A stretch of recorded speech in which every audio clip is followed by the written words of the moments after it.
Јас би започнала со матурата. Желбата е најважна, а потоа е важно и рангирањето на универзитетите. И сметам дека професијата на иднината е еден релативен процес. Можеме да ги стекнеме само на најпознатите светски универзитети.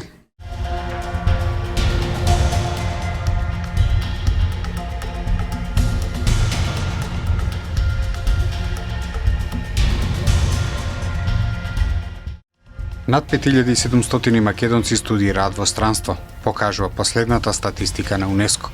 Зошто не студираат во Македонија? Послабо образование, помал избор, помалку вредни дипломи, во странство има подобри услови. Што велат средношколците? Зошто е тоа така и како да се смени?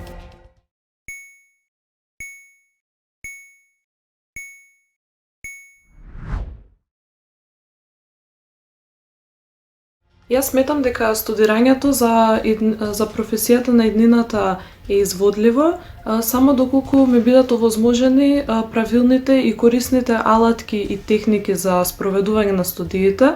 Во сферата на образованието имаме огромен број на можности, како што се платформите за онлайн настава, комуникација, социјални медиуми, алатки, методи и огромниот пристап на информации, кои што доколку корисно ги искористиме, ние можеме постојано да се надградуваме и усовршуваме како личност. Па можам да се согласам во однос на ова прашање, бидејќи Македонија е земја со добри универзитети кои изобилуваат со голем број различни насоки. Но за жал секоја година студентите, учениците кои ги завршуваат средното образование се помалку се одлучуваат да се запишат на некој од факултетите. Желбата е најважна, а потоа е важно и рангирањето на универзитетите. Но морам да кажам и сваќам кога студентите сакаат да студираат во странство, пред се затоа што по-доброто и по-квалитетното образование. Иако во нашата држава ги нема оние најдобри услови, сепак од тука излегле голем број на студенти кои работат професијата на сегашноста и несомнено ќе работат и професијата на иднината. Но исто така постојат и голем број на студиски програми кои што во нашата земја ги нема, а ги нудат странските земји. Па затоа нашите студенти одлучуваат да студираат во странство. Само се надеваме дека по студирањето ќе се вратат и ќе работат во нашата земја. Јас би започнала со матурата. Сметам дека концептот за матурата е всушност застарен, има потреба од сериозни промени и реформи. Тој остава простор за измами, манипулации и заобиколувања, кои учениците ги гледаат како потребни и наминовни, меѓутоа при тоа не забележуваат дека истите тие се рефлектираат негативно врз нивниот интегритет и личен развој, па затоа има потреба од сериозни промени. Јас лично би ги скратил предметите кои што ги изучуваме во текот на 4-годишното средно образование, бидејќи голем дел од нив не се во сферата на нашите лични интереси. Потоа би ја заменил државната матура со приемни испити на факултетите, се со цел учениците да се насочат кон полињата на кои што сакаат да напредуваат. Потребно е да се укине полагањето на матура и да се врати приемниот испит на факултетите, бидејќи само така ќе имаме најреални резултати. Важна работа што би сакал да се промени во процесот на транзиција од средно во високо образование е самиот процес на аплицирање и на селекција на одбраните студенти за студирање на одредени факултети. Зошто го кажувам тоа? Затоа што во нашиот систем највеќе се цени и се вреднува оценките од матура и оценките од 4-годишното образование.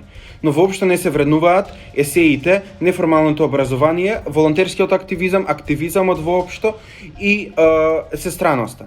И друго нешто кое што би го вклучила е всушност задолжително кариерно насочување на учениците, кое што би го спроведувале сите средни училишта задолжително, и тоа би можело да се одвива преку различни тестови, квизови, психоанализи и слично.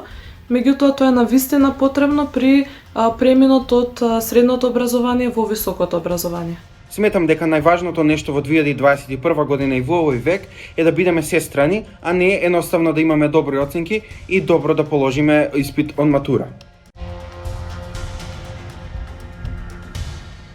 Мојот избор за идната професија зависи исклучиво од моите желби и аспирации, меѓутоа за дополнително осигурување или за цврстување на тој избор влијаат пред се моите родители, меѓутоа и стручни лица или пак наставници кои што се дел од областа во која што ја избирам мојата професија, бидејќи сепак сметам дека тие можат на еден најубав начин да ми ги доловат предностите и маните на таа професија, со цел потоа јас да можам да се донесам еден финален заклучок или финална одлука за тоа која професија ќе изберам.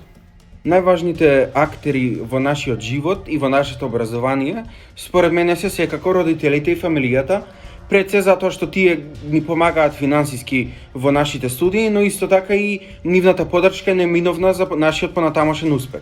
За да постигнеме одредена цел или направиме некако важен избор, пред се треба да имаме една лична ментална дисциплина и голема самодоверба во себе дека ќе постигнеме целта што ја поставуваме. За мојот избор клучна улога одигра наставничката по математика уште од основно образование.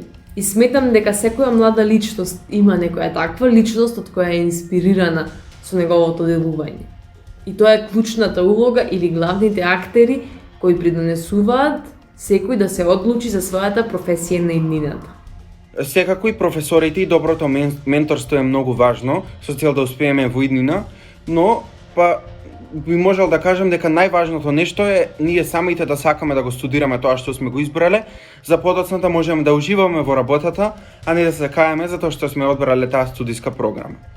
Конкретно за избор на мојата една професија, освен мојот личен интерес, големо влијание има и тесните членови на моето семејство, пријатели, исто така професорите, кои што знаат да ни укажат за недостатоците кои ги имаме, но исто така да ни ги посочат предностите, кои ќе ни помогнат за конкретен избор на правецот на кој можеме да напредуваме. Професија на иднината, за која што може да се стекне образование на светски познатите факултети, е дефинитивно нанотехнологијата.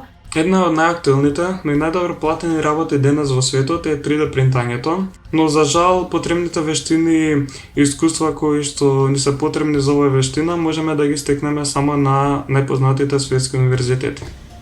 За мене професија на иднината е дефинитивно лекар или програмер. Професии на иднината се всушност информатиката, науката, физиката и математиката. Сметам дека студентите кои што сакаат да ги изучуваат овие науки, одбираат тоа да го направат во странство.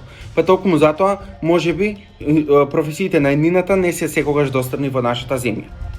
Средношколците велат дека сакаат модерни професии, светски, и сакаат да учат само предмети од нивни интерес. И сакаат некој да ги посоветува кога избираат што ќе студираат. Но сакаат и некој да ги слушне.